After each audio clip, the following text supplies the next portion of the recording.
kwamba jambo la kwanza nampenda kwa ajili ya Mwenyezi Mungu, na pia namshukuru kwa kila aliyonifanyia katika maisha yangu mpaka sasa.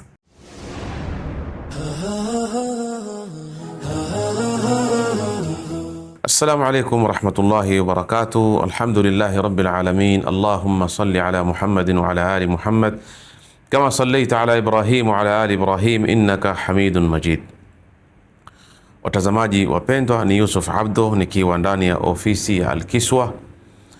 Leo tuna interview ya mtu na baba yake Ridwan. Interview hii imekuja kutokana na kawaida ya ofisi ya Sheikh Yusuf. Mara kwa mara inakuwa na event tofauti. Event kama hizi huwa tunafanya mashindano katika kushajiisha vijana wetu, aidha wa kiume au wa kike, na kwa uwezo wa Allah subhanahu wa ta'ala huwa tunatoa zawadi. Na kwa kuwa ofisi ya Sheikh Yusuf inaambatana na Al-Kiswa ya kupeleka watu haji na umra, basi sisi mara nyingi zawadi yetu inakuwa ni kumpeleka mtu umra. Lakini kwa safari hii hatutopeleka mtu mmoja, tutapeleka watu wawili, yani mtu na baba yake. Hili lenyewe lina utofauti kwa sababu ndani hatulengi tu kuwa ni safari ya watu kwenda kuzuru Al-Kaaba na kwa ajili ya umra peke yake, bal ndani twalenga pia mahusiano baina ya mzazi na mtoto wake katika kuleta tarbia njema na malezi bora. Hivi leo tuko nao kwenye ofisi yetu na tutakuwa na baadhi ya maswali ili na watazamaji wetu waweze kufaidika na ile interview itakayoendelea hapa baina yangu mimi na Ridwan pamoja na baba yake. Kwanza kabisa, karibuni kwenye ofisi yetu. Na mujihisi kuwa hapa umefika nyumbani. Naam. Karibuni sana. Vipi hali yako mzee? Alhamdulillah. Jambo kuna nini? Alhamdulillah. Alhamdulillah. Mashaallah. Khair. Tutakuwa na baadhi ya maswali tu. Naam. Ambayo nahisi majibu yake yataweza kuchangia pakubwa kwa jamii yetu. Naam. Aidha katika kumpa mtu mauidha ama nasiha, au hata yeye pia kubadilisha pengine mtazamo wake. Naam. Dhahiri ni kwamba tujuana kwa siku nyingi sana. Naam, alhamdulillah. Na nilifurahi sana kuwa mtoto wako ameshinda hii fursa ya kwenda umra. Nilivyopata kujua kwa Ridwan ni mtoto wako, nilizidi kufurahi kwa sababu ya ile juhudi ninayokuona nayo ya kutafuta halal. Yani ungekuwa na uwezo wa kukaa karibu na misikiti na wewe ukaa kama wengine pia kufuata matajiri, lakini mashallah wewe ulikuwa unakwenda mbio kula riziki yako ya halali. Alhamdulillah. Unauza vitamu pale, unauza maji, unauza kahawa, unauza chai. Ni ishara wazi kwamba ulikuwa na bidii kubwa ya kutaka kujiendeleza na pia kusimamia familia yako. Swali langu la kwanza, hisia zako zilikuwa ni hisia aina gani ulipojua kuwa wewe utakwenda umra pamoja na mtoto wako? Bismillahirrahmanirrahim. Hisia zangu zilikuwa za hali ya juu, maana siku nyingi nilikuwa nikiomba, ya Rabbi, Mungu ajalie niende umra, na nikajua dua yangu tayari imetakabaliwa. Kwa hiyo hisia zangu zilikuwa za hali ya juu sana. Nilikuwa na furaha kupita kiasi bana, sikudhania maana. Naam. Kwenye hilo umesoma nini? Kwenye hilo la kuwa wewe ukiomba kila siku. Naam. Na hukuwa hata na plan. Naam. Ghafla tu umesikia bwana umechaguliwa utakwenda umra. Tena na mwanao. Naam. Ulianza kufikiria ni kitu gani ulisoma hapo kikubwa? Nilisoma kwa mtu akiomba asikate tamaa kabisa kwa Mwenyezi Mungu, asikate tamaa. Kila saa ajipe matumaini kwa dua yake itatakabaliwa wakati wote. Kwa hiyo mimi nilifurahi sana, nilijua dua yangu alhamdulillah imetakabaliwa, alhamdulillah. Kwa hiyo funzo kubwa hapo ni kuwa Mwenyezi Mungu hukupangia yeye bila wewe kuwa na plan. Yani Mwenyezi Mungu hukupa bila wewe kutarajia. Taib. Hili la kuwa wewe wasuhubiana na mwanao, wala hamwendi safari ya kawaida, labda Dubai kwenda kupumbaa au labda nchi yote nyingine kwenda kufanya shopping na nini, lakini mwenda Al-Kaaba, mwenda Makka, mwenda Madina, mwenda kufanya ziara kwa Mtume sallallahu alaihi wasallam, mwenda kufanya umra. Hebu niambie, nataka hili kwako lina uzito gani, kwamba wasafiri na mwanao kwenda kwenye sehemu tukufu kama hizo? Lina uzito gani kwenye maisha yako?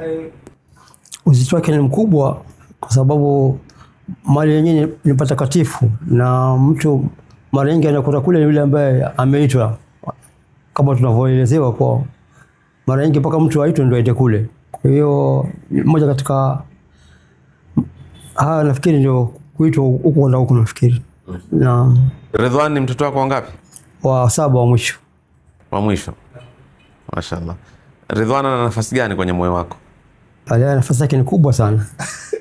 Haina kifani na kushinda wengine? Kabisa. Na sababu ni kubahatika kwenda huko umra na kupitia mikono yake. Naam. Alhamdulillah. Tayeb. Kitu gani uliweza kukipanda kwenye moyo wa mtoto wako kwenye malezi yako? Kitu gani umepanda kwenye moyo au umeweka kwenye moyo mtoto wako ili mtoto wako awe ni mtu wa karibu na Mungu? Nini zaidi yani umeumpa Ridwan? Ni hiyo kuhifadhi Qur'ani. Akilisema mmoja katika watoto wangu lazima awe atahifadhi Qur'ani kwanza, alafu baadaye ndio aingie shule. Alhamdulillah, na furaha kubwa kwa ameanza kuhifadhi na kuendelea vizuri, na Mungu atie taufiki inshallah. Kwa hiyo zawadi kubwa uliompa Ridwan, ulimhifadhisha kitabu cha Mwenyezi Mungu Subhanahu wa Ta'ala. Naam. Mashaallah.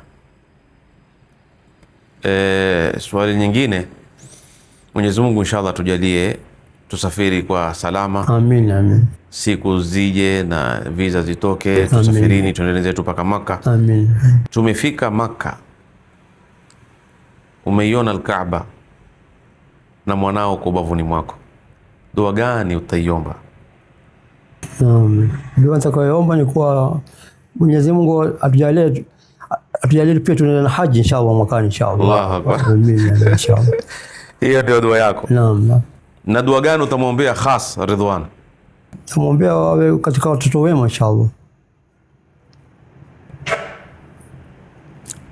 Kwa wale wanaokutazama sasa hivi, naam, wanaona uko na mtoto wako, naam, na wengi wao watakuwa taban ni wazazi wa kiume na wa kike, naam, una lipi ambalo waona ni muhimu uwaambie wazazi, naam, kuhusu malezi ya watoto wetu? Mimi nitakawaambia wazazi kuwa wahifadhisha watoto wao Qur'ani kwanza, ile wasipuuzi, yani walitie manani. Hiyo ni jambo lao la kwanza hilo na la muhimu kabisa katika maisha. Naam. Basi hilo peke yake ama kuna lingine labda? Na wapatie malezi mazuri, tabia njema inshallah. Naam. Safari yenu hii imeandaliwa na Al-Kiswa. Al-Kiswa agency ni yetu sisi, tupeleka watu haji na umra, na mwakani biidhnillah taala ndio itakuwa haji yetu ya kwanza. Utaambia nini watu kuhusu Al-Kiswa? Wallahi nitaambia watu wajiandikishe kwa wingi, wapitie ofisi hii ili kwenda haji na umra, maana ni ofisi nzuri mashallah. Na sisi hasa tuambia nini kama Al-Kiswa ambao watufanya makongamano, naam, kupitia ofisi ya Sheikh Yusuf, naam, ya kila mwaka, naam, na makongamano haya, naam, huwa lazima tutoe zawadi, na mara nyingi zawadi inakuwa ni kumpeleka mtu na mwanawe umra, au mtu anakwenda umra. Sisi watupa nasaha gani wewe? Mimi nasaha kubwa ambayo nawapa kwa msidi kufanya makongamano kwa wingi, ili umma zidi kufaidika inshallah.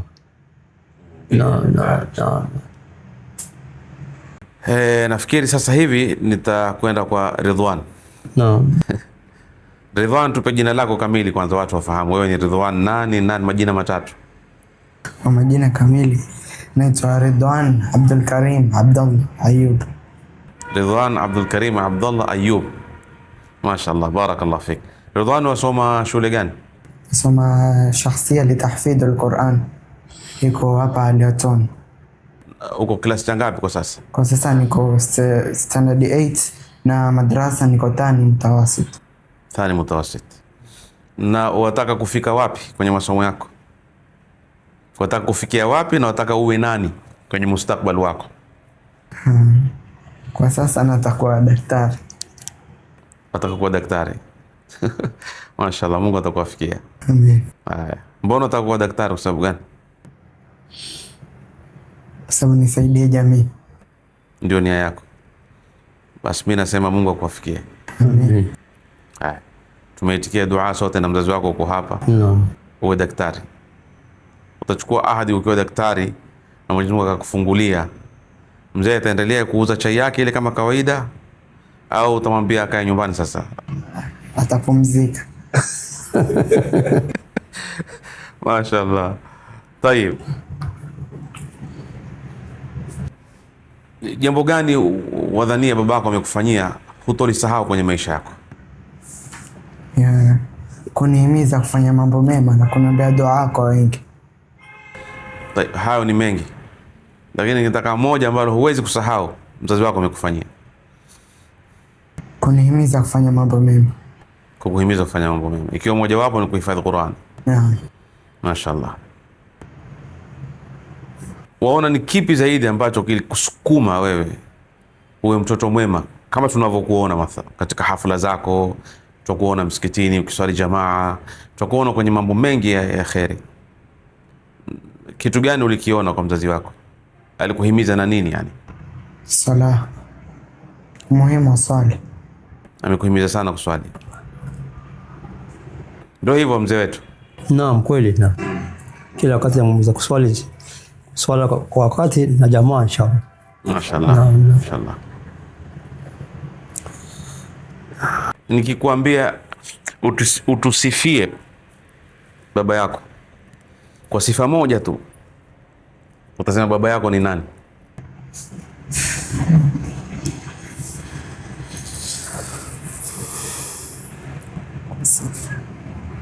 Mtu aweza kuwa na mambo mengi mazuri.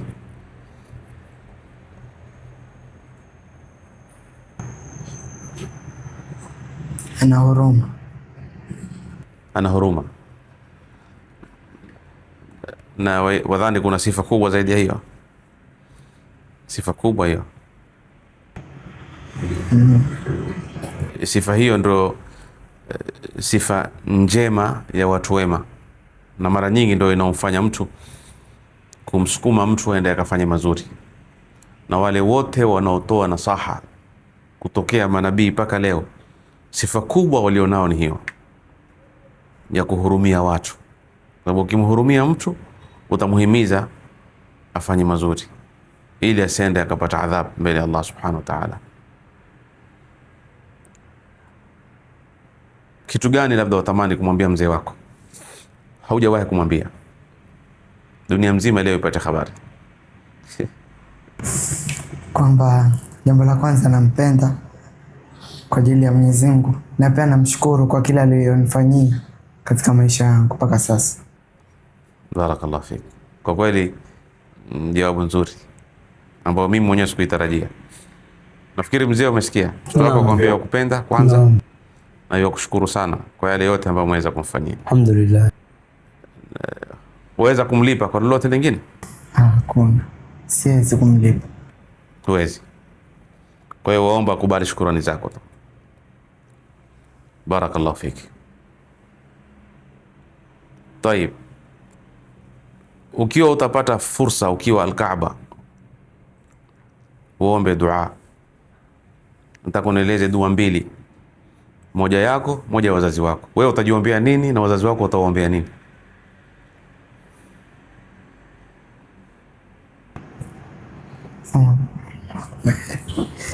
Dua yangu mimi, kwa yangu mimi, nitajiombea Mwenyezi Mungu azidi kuniongoza, aniweke katika njia iliyonyooka ya haki.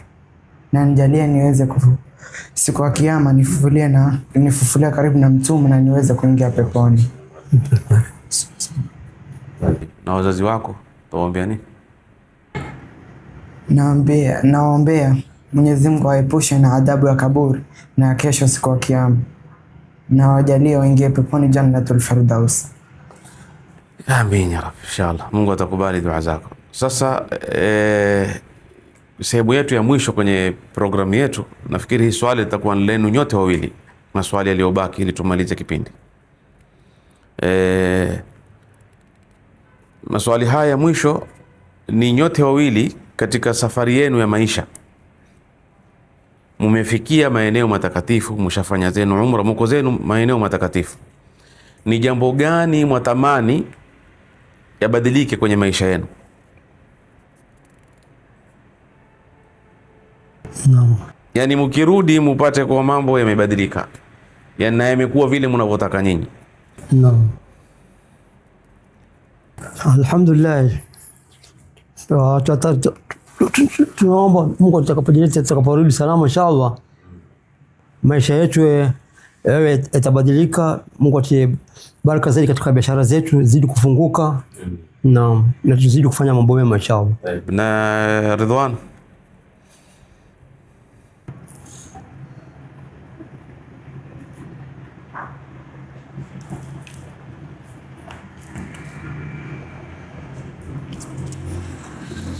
kitu gani watamani ibadilike kwenye maisha yako?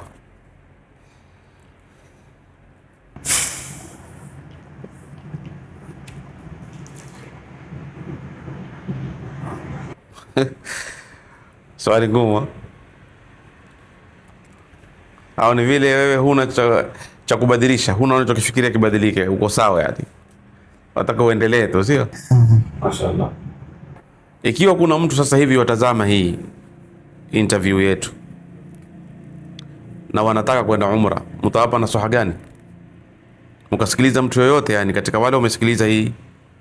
No. Sasa maana tutasikilizwa na watu sisi. No. Na watu hao watakwenda umra mathalan au kwenda haji, mtawanasihi kitu gani? Kama walivyosema tangu mwanzo, ulikuwa tunasihi kwa wapite katika hii ofisi yako Sheikh Yusuf. Naam. Ili wapangie safari ya kwenda umra inshallah. Na kwa dakika ya mwisho kumalizia kipindi, nataka kila mmoja wenu atoe nasaha moja kwa jamii nzima, umma wa Kiislamu. Utawaambia nini umma katika hali hii tunaoishi? Una nasaha gani wahisi watakaifike kwa jamii ya Kiislamu? Nasaha kubwa ni kuwa watu washikamane na maamrisho ya Allah, wasimuasi Allah katika hii miezi mitukufu ambayo tuko ndani yake. Sasa wazidi kuwa karibu na Mwenyezi Mungu zaidi inshallah. Barakallahu fik. Na Ridwan, nasihi watu wamweke Mwenyezi Mungu mbele kwa kila jambo lao na wasikate tamaa. Shukran, jazakumullah khair wa barakallahu fikum. Watazamaji wapendwa wa interview hii inayoendeshwa na Al-Kiswa Agency ndani ya ofisi ya Sheikh Yusuf, tupo tayari daiman kuwaletea makongamano kila aina na nasaha kama mlivyosikiliza. Nasaha hizi ni kuwa tushikamane na Mungu kwanza, kisha mengine yote yanakuwa. Siku zote tukimweka Mwenyezi Mungu mbele, hakuna litakalo haribika. Na mwenye kuwa na Mungu akose kila mtu amefaulu, lakini mwenye kupata watu wote amkose Mungu amefeli. Mkishirikiana nasi tutaweza kuwaleteeni mengi mazuri ya kuwaletea mabadiliko kwenye maisha yenu. Na kwa wanaotaka kusafiri haji na umra, basi sisi tupo. Hatuna lolote la kuambia la zaidi kuhusu Al-Kiswa ila nembo yetu tu. Safiri nasi uhisi utafauti. Hapa ni Yusuf Abdo, nimefika mwisho. Wassalamu alaikum wa rahmatullahi wa barakatuh.